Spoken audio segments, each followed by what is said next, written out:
Average Dude has something to say about... Everybody, welcome back.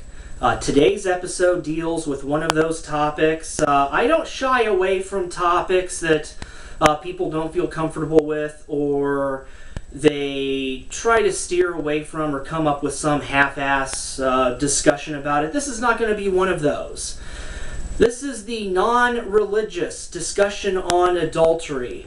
If you look online and you try to look for videos that people discussing adultery, you will find religion, even on those that look like they're video logs, vlogs, just people talking. You will eventually hear one spout a Bible verse or two or three. I'm not doing that. It doesn't see multiple religions. If you take a look online, you will see multiple religions with people discussing adultery based upon that religion's belief system. You don't need that.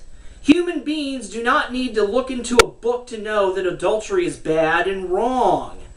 And you want to know why it's failing so much?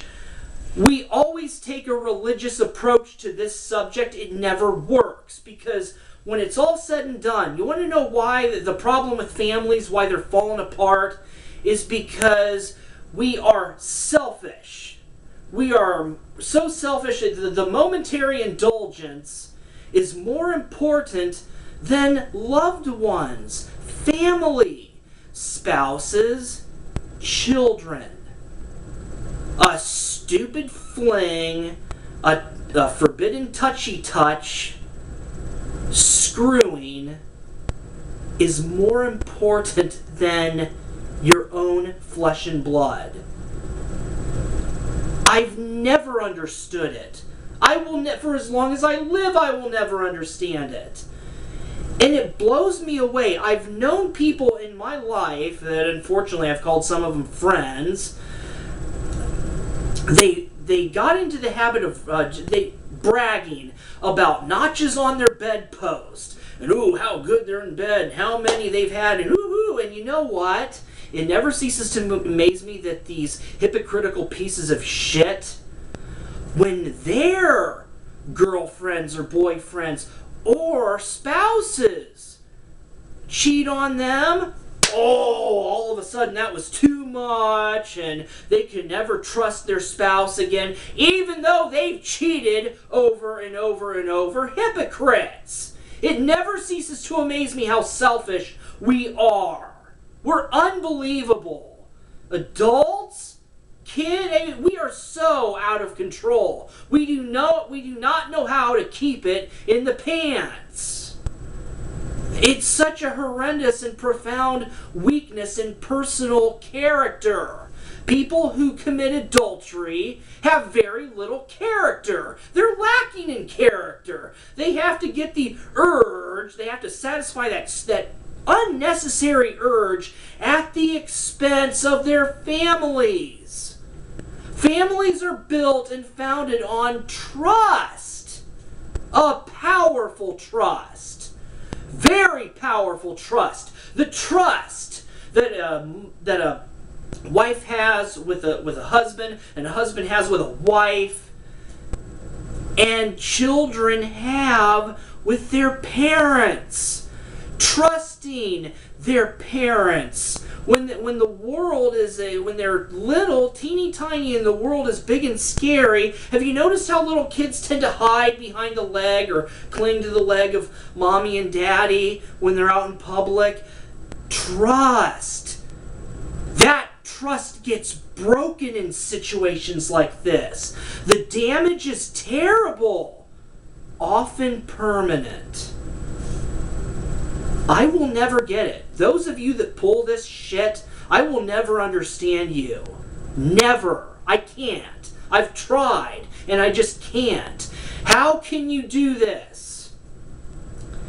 How can you get in bed with your spouse afterwards? How? How can you even lie in bed next to your spouse who didn't cheat after you cheated? How can you look your kids in the face knowing what you did?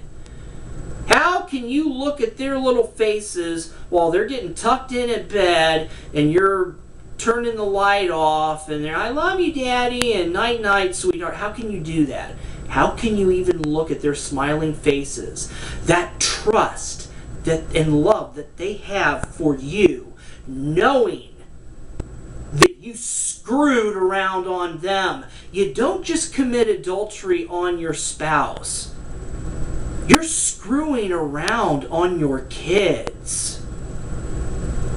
That is the legitimate reality of adultery. And let me tell you, that secret that you hold, you're not protecting your family. It's eventually going to come out. But you know what? You are responsible. Those of you that pull this shit are responsible for any and all the damage. You should have thought of it before dipping into the forbidden fruit. Think before you do. The damage is cataclysmic. It's extremely difficult to mend that damage, if not impossible. Trust. Families are built on trust. When you hear all the religious individuals or the politicians talking about family values, they really should be talking about trust. Everybody, seriously take that to heart. And when you're with your loved ones, really think about that. And think about them and what they mean to you. Do not fall for that stupid, just don't do it. Take care.